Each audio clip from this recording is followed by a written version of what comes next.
Hello friends, this is gulab with you और आप देख रहे हैं गुलाब सर की क्लास, जहां हम लोग इंग्लिश सीखते हैं from 0 to 0। Friends, in this video I am going to talk about negative sentence by using is, am and are. So let us start. चलिए वीडियो को शुरू करते हैं। फ्रेंड्स, सबसे पहले मैं बता दूं आप लोगों को कि इज, एम और आर, इसके पिछले वाले वीडियो में हम लोग अफर्मेटिव सेंटेंस को सीखे थे। यानी कि अफर्मेटिव सेंटेंस का क्या स्ट्रक्चर था उसको ट्रांसलेट करना सीखे थे। फ्रेंड्स, अगर आप लोग उस वीडियो को नहीं देखे हैं और उसके पहले वाले वीडियो यानी कि वर्ब टू बी पे हम लोग चर्चा कर रहे हैं और उसमें इज, एम, आर के यूसेज को सीख रहे हैं, तो उन सारी वीडियो को आप देख सकते हैं। डिस्क्रिप्शन बॉक्स में लिंक दिया गया है ताकि निगेटिव सेंटेंस को समझने में कोई परेशानी ना हो। फ्रेंड्स, अगर आप चैनल पे नए हैं तो चैनल को सब्सक्राइब कीजिए। सब्सक्रिप्शन बटन के बगल में बेल आइकन है, उसे प्रेस कीजिए ताकि रोज आने वाले वीडियो की नोटिफिकेशन आपको बिल्कुल टाइम पे मिल जाए।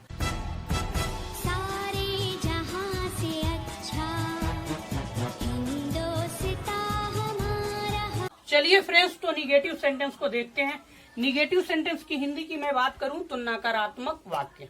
ठीक है, इसका मतलब ये होता है कि हिंदी सेंटेंस में नहीं शब्द दिखेगा और इंग्लिश में नो, नॉट या नेवर दिखेगा। ठीक है, और इस सेंटेंस को बोलने से ये पता चलता है कि नकारात्मक यानी कि मना कर।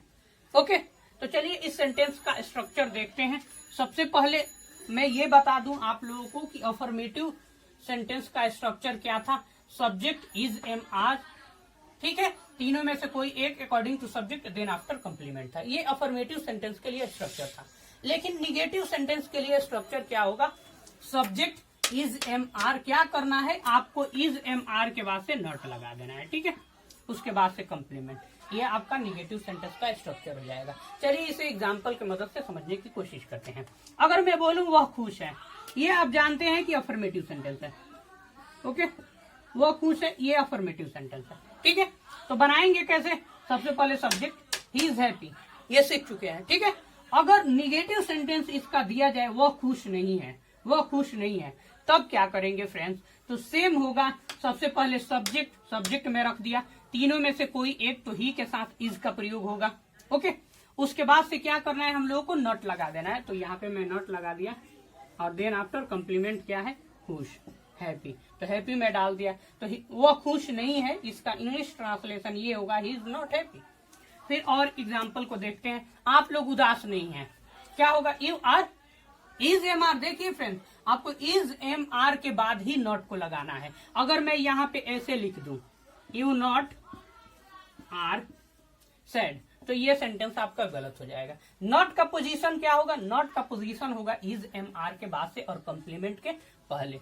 देख लीजिए, तो ये आपका होगा, यहाँ पे आर रहेगा, you are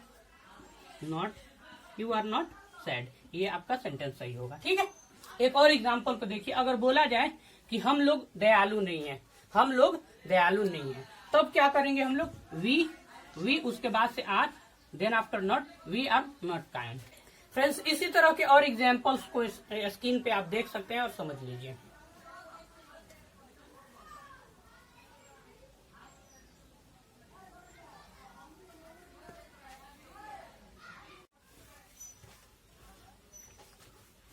I hope friends आप लोग अफर्मेटिव और निगेटिव सेंटेंस के स्ट्रक्चर को समझ गए होंगे और बना भी सकते हैं। ठीक है, अब देखते हैं इंट्रोगेटिव सेंटेंस को देखते हैं। ठीक है, इंट्रोगेटिव सेंटेंस का स्ट्रक्चर क्या होगा? सबसे पहले ये समझ लेते हैं कि इंट्रोगेटिव सेंटेंस दो तरह के होते हैं। फर्स्ट होता है यस नो इंट्रोगेटिव सेंटेंस या यस नो क्वेश्चन कह सकते हैं। ठीक है, दूसरा होता है WH क्वेश्चन या WH इंट्रोगेटिव सेंटेंस। थोड़ा सा इन दोनों के बारे में समझ लीजिए, फिर हम लोग एक एक करके दोनों के बारे में पढ़ेंगे। फर्स्ट होता है यस नो इंट्रोगेटिव सेंटेंस। इसका मतलब ये है वैसा क्वेश्चन, वैसा इंट्रोगेटिव सेंटेंस जिसका आंसर देने के लिए यस या नो काफी होता है। यानी कि यस आप बोल देते हैं या नो बोल देते हैं तो पूरा आंसर, उस क्वेश्चन का पूरा आंसर मिल जाता है। जैसे मैं आप लोगों से पूछूं, आर यू हैप्पी? क्या आप खुश हैं? तो आप बोलेंगे यस। अगर खुश होंगे तो यस, नहीं होंगे तो नो। तो मुझे आंसर, अगर मैं पूछूं आर यू हैप्पी, आप रिप्लाई करेंगे यस, तो मैं समझ गया आप लोग खुश हैं। Have you eaten? क्या आप लोग खाना खा चुके हैं? आप बोलेंगे यस, तो मैं समझ जाऊंगा खा लिए हैं। ठीक है, are you going to Delhi? क्या आप दिल्ली जा रहे हैं? आप कहेंगे यस, तो मैं समझ जाऊंगा कि हाँ आप दिल्ली। क्या आप आज आएंगे? विल यू कम टुडे, अगर मैं ऐसे क्वेश्चन करूं आप कहेंगे नो नो, तो मैं समझ जाऊंगा बस ये बंदा नहीं आएगा, पूरा सेंटेंस बोलने की जरूरत नहीं है, ठीक है। यानी कि आप समझ गए, वैसा क्वेश्चन वैसा इंट्रोगेटिव सेंटेंस, इसका आंसर देने के लिए हम लोग यस या नो का प्रयोग करते हैं, वैसे क्वेश्चन को यस नो क्वेश्चन कहते हैं। अब फ्रेंड्स WH क्वेश्चन यानी कि WH इंट्रोगेटिव सेंटेंस के बारे में जानते हैं, ठीक है। वैसा इंट्रोगेटिव सेंटेंस, वैसा क्वेश्चन जिसका आंसर करने के लिए हम लोगों को अपने तरफ से कुछ ना कुछ बोलना पड़े, वैसे क्वेश्चन को, वैसे इंट्रोगेटिव सेंटेंस को WH इंट्रोगेटिव सेंटेंस कहते हैं, ठीक है। यानी कि समझे क्या हम लोग, यस नो जो क्वेश्चन होगा उसका आंसर देने के लिए यस या नो काफी होता है, लेकिन इसका WH क्वेश्चन का आंसर देने के लिए यस नो काफी नहीं होता है, बल्कि अपने तरफ से कुछ ना कुछ बोलना पड़ता है। चलिए इसे एग्जाम्पल के मदद से समझते हैं। अगर मैं पूछूं कि what is your name, what is your name, तो आप क्या करेंगे, आपका नाम क्या है, कहेंगे यस नो, क्या आंसर मिल रहा है, नहीं मिलेगा आंसर। अगर मैं पूछूं कि at what time do you get up in the morning, आप सुबह में कितने बजे उठते हैं, आप सुबह में कितने बजे जगते हैं, आप कहेंगे नहीं हाँ, यानी कि यस नो बोलेंगे तो क्या आंसर मिल रहा है, नहीं आंसर मिल रहा है। अगर मैं पूछूं at what time do you get up in the morning, तो आप आंसर करेंगे 5 o'clock, I get up at 5 o'clock in the morning, यानी कि कुछ ना कुछ बोलेंगे या डायरेक्ट आंसर देंगे, आपका नाम क्या है, तो मेरा नाम सद्दाम है, मेरा नाम अरशद है, ऐसे आप जवाब देंगे, यानी कि कुछ ना कुछ बोल रहे हैं, यस नो से काम नहीं चल रहा है, तो वैसे क्वेश्चन को WH क्वेश्चन कहते हैं। फ्रेंड्स आप लोग यस नो इंट्रोगेटिव सेंटेंस और WH क्वेश्चन यानी कि WH इंट्रोगेटिव सेंटेंस के बीच अंतर को समझ गए होंगे।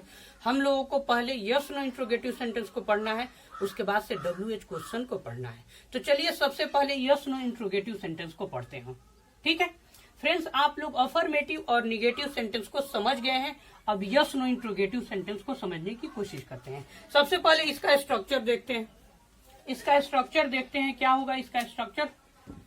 सबसे पहले is am are, according to subject तीनों में से कोई एक होगा, ओके। उसके बाद से सब्जेक्ट, देन आफ्टर कंप्लीमेंट, उसके बाद से क्वेश्चन मार्क। हम लोग अफर्मेटिव और निगेटिव सेंटेंस में क्या करते थे, सब्जेक्ट के बाद से इज एम आर को पुट करते थे, उसके बाद से कंप्लीमेंट। लेकिन इसमें यस नो क्वेश्चन में सब्जेक्ट के पहले इज एम आर को कर देना है और कुछ नहीं करना है। एग्जाम्पल के मदद से चलिए इसे समझने की कोशिश करते हैं। अगर देखा जाए मैं खुश हूं, ये अफर्मेटिव सेंटेंस है, आप आसानी से बना सकते हैं आई एम हैप्पी, मैं खुश हूं आई एम हैप्पी, बना सकते हैं। देखिए अब यहाँ पे एक और सेंटेंस को देखते हैं, मैं खुश हूं, बना लेंगे आई एम हैप्पी, लेकिन यही बोला जाए क्या मैं खुश हूं, यहाँ पे मैं क्वेश्चन मार्क लगा दे रहा हूं, क्या मैं खुश हूं, तब क्या करेंगे, आपको ज्यादा कुछ करने की जरूरत नहीं, आई एम हैप्पी है, इसी एम को लाकर कहां पे रख देना है, सेंटेंस के स्टार्टिंग में रख देना है। और जब हम लोग कोई सेंटेंस को शुरू करते हैं तो कैपिटल लेटर से शुरू करते हैं। सेंटेंस वाले वीडियो में मैं बता चुका हूं कि कोई भी सेंटेंस स्टार्ट होता है तो कैपिटल लेटर से स्टार्ट होता है, यानी कि स्मॉल एम को क्या करेंगे हम लोग कैपिटल में बदल देंगे, और ये आपका क्वेश्चन मार्क लास्ट में डाल दीजिएगा। अब ये सेंटेंस सही है, ठीक है। और एग्जाम्पल को देखते हैं। अगर बोला जाए क्या वे लोग खुश हैं, क्या वे लोग खुश हैं, तो क्या कीजिएगा, आर को क्या करेंगे, सबसे पहले लिखेंगे दे के साथ आर का प्रयोग, आर को मैं यहाँ पे पुट किया, उसके बाद से सब्जेक्ट दे को लगा दिया, then after happy, are they happy, क्या वे लोग खुश हैं, आर दे हैप्पी, बना लेंगे, ठीक है। एक और सेंटेंस को देखते हैं, क्या स्मिता एक डॉक्टर है, क्या स्मिता एक डॉक्टर है, क्या करेंगे, स्मिता के साथ इज का प्रयोग लगेगा, सबसे पहले इज में लगा दिया, उसके बाद से Smita subject, then after a doctor, is Smita a doctor, ठीक है। तो फ्रेंड्स आई होप समझ गए होंगे। और कुछ स्क्रीन पे सेंटेंसेस दिख रहा है, इसे पढ़िए और उसके बाद से समझने की कोशिश कीजिए।